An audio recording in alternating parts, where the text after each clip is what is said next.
Hello everyone and welcome back to the Gamers Lounge, and this is Michael. I did want to bring you this review of Ninja Gaiden 4 pretty much on release date, but it wasn't payday and I couldn't actually buy it. I downloaded it for free on Xbox Game Pass and played about a quarter of it, but here I have it running on my PS5, and I bought it a couple of days ago and I've been playing it very extensively. In fact, I played it all day and then I finished it very late at night. And so I just wanted to bring you as much detail as humanly possible. I'm not going to spoil story for you. There isn't much of a brilliant one to write home about, but nevertheless there is still a story there, so I won't spoil that for you just in case you haven't played it yet. Now, it's co-developed by Team Ninja and Platinum Games, so it's also published by Xbox Game Studios. Now, as you know, my reviews are always based on an honest opinion about things, experience of playing games since the 70s, and I do really love the Ninja Gaiden franchise, in particular when the 3D versions first started coming out, like on the original Xbox. So I'm going to give you an honest opinion about why I don't agree that this game is a return to form, like some reviewers have said and written and voiced as much on various YouTube videos. Now, the first thing I'm going to touch on is the visual aspect of the game here. So the visuals have disappointed me quite a lot, actually, because when I first started seeing early gameplay footage, all I saw was the same background, you know, these very drab greys and pale blues and the odd electric blue thrown in there for good measure, with a very tiny sprinkling of neon signs here and there. But for 85 or 90% of the game, that's all we're getting. We're getting this blandness, these bland environments. And I know the game is set in a near future Tokyo with miasma raining down upon it because of the Dark Dragon, and that's all the amount of story I'm going to reveal. But I believe we should have had some more interesting environments. Now, I'm thinking back to the original Ninja Gaiden, the 3D version, and Ninja Gaiden 2, whether it's the 360 version or the Sigma or the new Ninja Gaiden 2 Black with the remastered visuals. We had, you know, many environments that were much more interesting, very vibrant, very detailed, very attractive, and very atmospheric, and then very, very pleasant to actually be in, to fight in, to slash up demons. You just want to be, you know, in a nice environment, which is actually very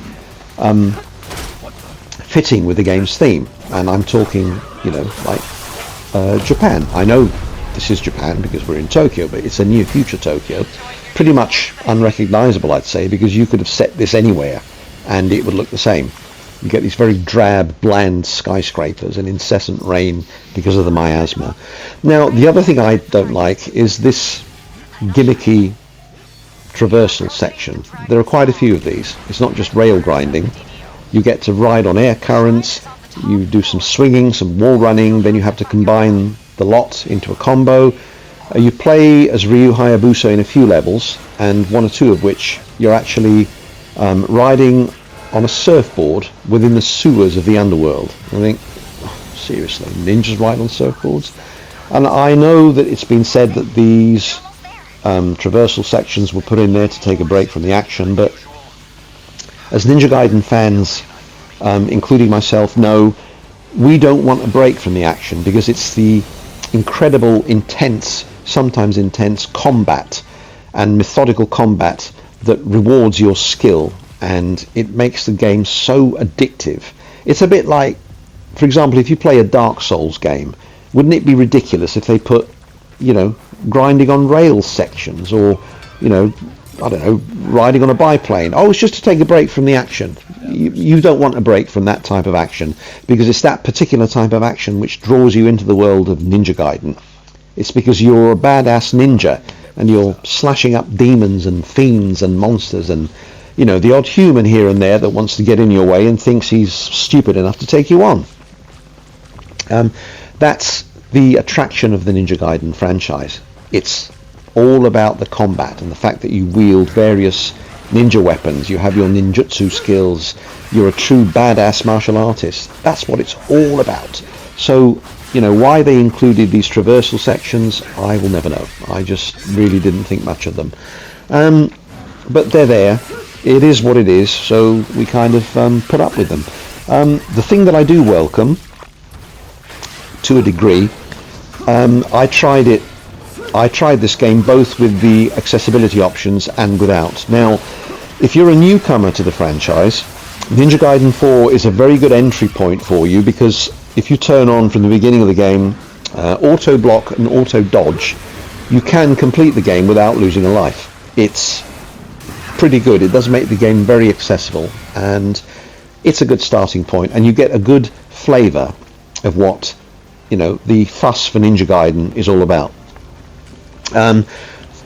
I ended up turning off the auto block after a while, because when you get sections when you're literally surrounded by enemies on the ground, plus you're being shot at with assault rifles by cyber soldiers and cyber ninjas perched on top of, you know, rooftops, buildings or freight containers, you can't move your character if you've got auto block. You just have to stay there, and he's frozen in time. Like now, you see, I've got auto block on. I turned it on so I could get through the game without losing too many lives, because I did want to complete it as quickly as possible, but there was a section further on where I did turn it off. I thought, okay, I'll just have to rely on, you know, the fact that I'm not too bad at the Ninja Gaiden games. I have completed them. Not the NES ones. I don't think I've completed those. Too bloody hard. But so yes, for newcomers, it's a very good entry point. So if you want to get stuck into it, start with this one and then move on to the other ones, and you'll find those are better.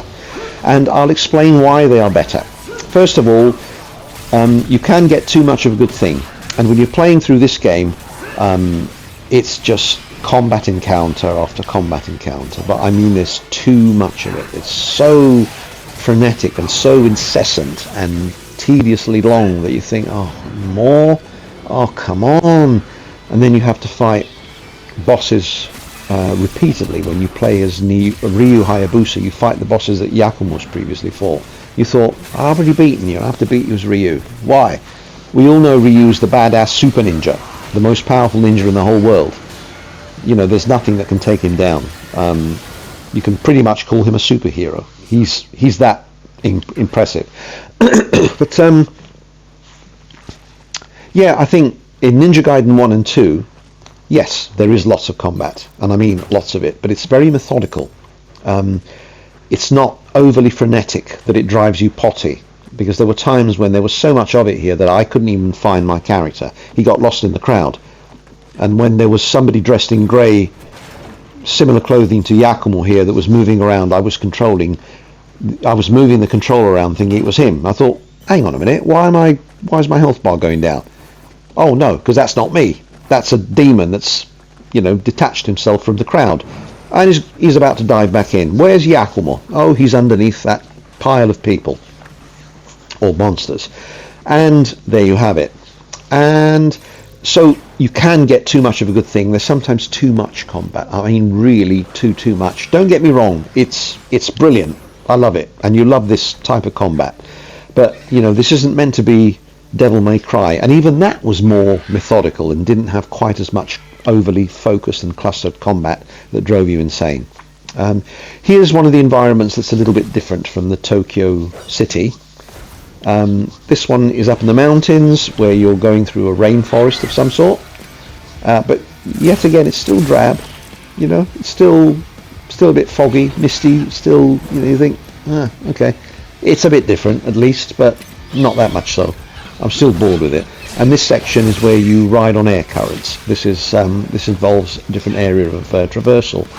And again, like I said, you combine the air current riding with swinging on a grapnel hook, to wall running, grinding on rails again, and then back to air currents, and so on and so forth. There's a lot of that. The other thing, when it comes to the story, I did say I wasn't going to spoil that. I won't spoil it for you, but I will say that Yakumo himself is a bit charmless.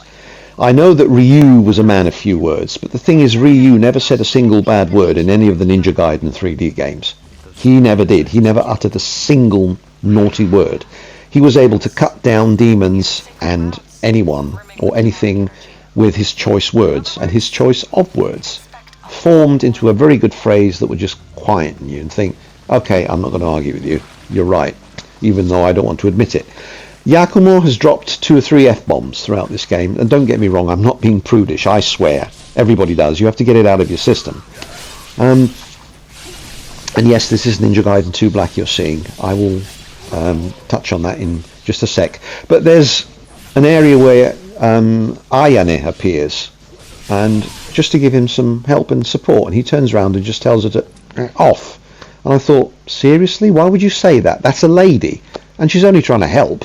And you can see when the camera pans on Ayane's face, you see she's a little bit gutted, thinking, oh, okay, be like that then. If you're not going to be a gentleman about it, I was only trying to help. And, you know, I think, why would you just swear at Ayane? You just don't. She's fine. She's there to help. And she's very beautiful.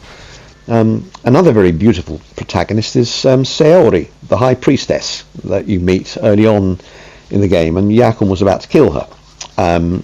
That's it. I'm not going to reveal anything else. They bond in the end, and she's a stunningly beautiful lady with a lovely sense of fashion. Now, the reason why I'm showing you Ninja Gaiden 2 Black here is because I want to give you an example of what I was expecting during all those previews of Ninja Gaiden 4 when it comes to environments and places that you visit. This is Sky City, Tokyo, where we start off in the sequel, as in Ninja Gaiden 2. It's beautiful. It's set at night, but it doesn't matter. It's not that silly rain. You've got some very nice colours. You've got lovely Japanese architecture and buildings. You've got some lovely lighting, some beautiful reflections in the water there. It's just very nice to be there, and it's very atmospheric because of the sound, because of the music, the environmental sounds. You've got this lovely Japanese pink blossom drifting through the breeze. It's all really, really nice, and I expected interesting, colourful, bright environments, detailed and very atmospheric. That's what I really expected. And I did wonder, and one of the things I was getting quite excited about when I learned that we were going to have a Ninja Gaiden 4 after so many years, was I wonder where we'll go to next, what different environments and places we'll visit throughout the world. But we didn't. All we got was, you know, boring greys and blues and rain, and that's it, and very dark, dull skyscrapers, which honestly, if you'd have set that level on the moon, for example, it wouldn't have mattered, because, you know, when you first look at an image of that, you know, area with skyscrapers without knowing that it's set in Tokyo, you won't think, it's Tokyo. It's not. I know it's a neo-futuristic Tokyo that's been abandoned, but still. As you can see, we went to Hayabusa Village there. It was bright sunshine. Here we're in New York, where, yes, it is raining and you get those colours, but nevertheless, it's a very small section of it.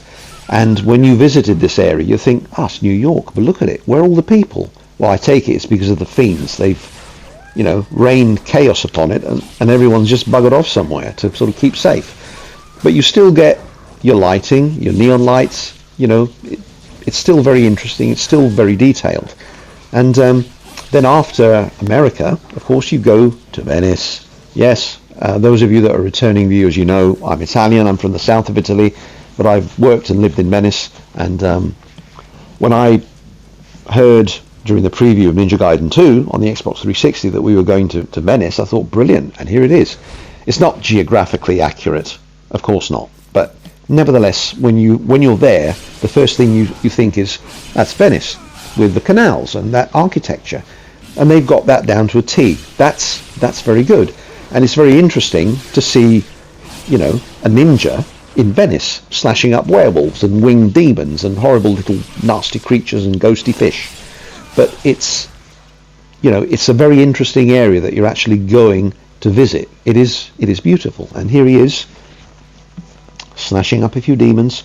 So I know a few people, many people are going to disagree with me. Ninja Gaiden fans out there, do feel free to leave me something in the comment section.